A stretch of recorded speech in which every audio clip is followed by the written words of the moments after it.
안녕하세요. 하모니 여러분, 좋은 아침입니다.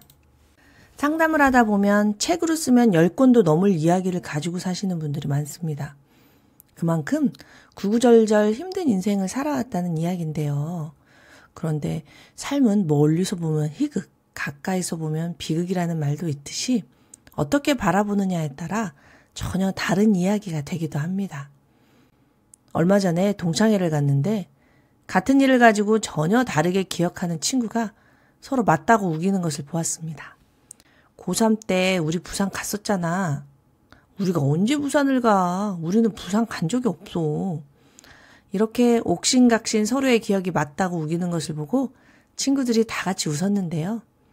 이런 것은 웃고 말 일이지만 만약에 내가 너 돈 빌려줬잖아. 내가 언제 너한테 돈을 빌려? 이렇게 하면 큰 싸움이 되는 거잖아요. 왜 우리는 다르게 기억하는 걸까요? 일부러 그러는 걸까요? 아닙니다. 우리가 원래 그렇게 태어났기 때문입니다. 뇌가 원래 그렇기 때문입니다. 우리의 뇌는 정보를 입력하고 기억하고 출력하는 3단계의 과정을 거칩니다. 공부를 예로 들어볼게요. 수업을 듣는 것은 정보를 입력하는 것이고요. 배운 내용을 복습하는 것은 기억하는 과정이고요. 발표를 하거나 글을 쓰는 것은 출력입니다. 그래서 공부를 잘한다는 것은 입력, 기억, 출력이 다 잘 된다는 건데요. 문제는 우리가 기억을 출력할 때 그대로 출력을 안 하고 재구성을 한다는 겁니다. 정보를 재구성하는 이 대단한 능력이 사람을 성장시키기도 하지만 기억을 왜곡시키기도 하는 겁니다. 왜냐하면 뇌는 빈틈을 싫어하기 때문이죠.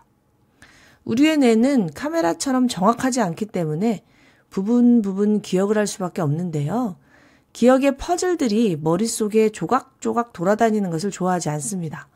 그래서 원래 자기가 가지고 있던 다른 정보들과 연결을 해서 이야기를 만들어버립니다. 그러다 보니 같은 곳에 있었어도 먼 훗날 이야기해보면 다른 기억이 될 수 있는 거죠. 그러니 사람의 기억은 사실이 아니라는 것을 아시면 좋습니다. 기억은 각자의 방식대로 편집되기 때문입니다. 뇌가 원래 그렇다는 것을 알면 기억이 서로 다르다고 싸울 것이 없습니다. 자녀가 어린 시절을 이야기하면서 엄마가 나에게 해준 게 뭐 있어? 내가 그때 얼마나 힘들었는지 알아? 이렇게 말하면 내가 뭘 해줬는지를 증명하려고 할 게 아니라 아이가 왜 어린 시절을 저렇게 기억할까? 아이의 어떤 감정이 저런 기억을 만들었을까? 궁금해하는 것이 중요합니다. 기억은 감정과 함께 더 생생하게 저장되기 때문입니다. 그렇게 감정을 풀어주고 알아주게 되면 이야기는 새롭게 쓰여지게 됩니다. 뇌에 불안과 외로움의 신호를 주지 않고 사랑과 친밀함의 신호를 주게 되면 뇌는 같은 상황에서 전혀 다른 이야기를 만들어냅니다.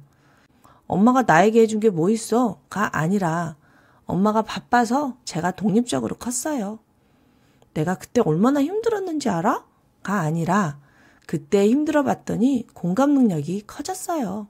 이런 식으로 말이죠. 그러니 우리 서로의 기억을 가지고 싸우지 말아요.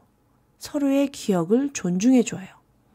하모니 여러분, 오늘도 마음은 풀어주고 생각은 바라보며 몸은 보살피는 좋은 하루 되세요.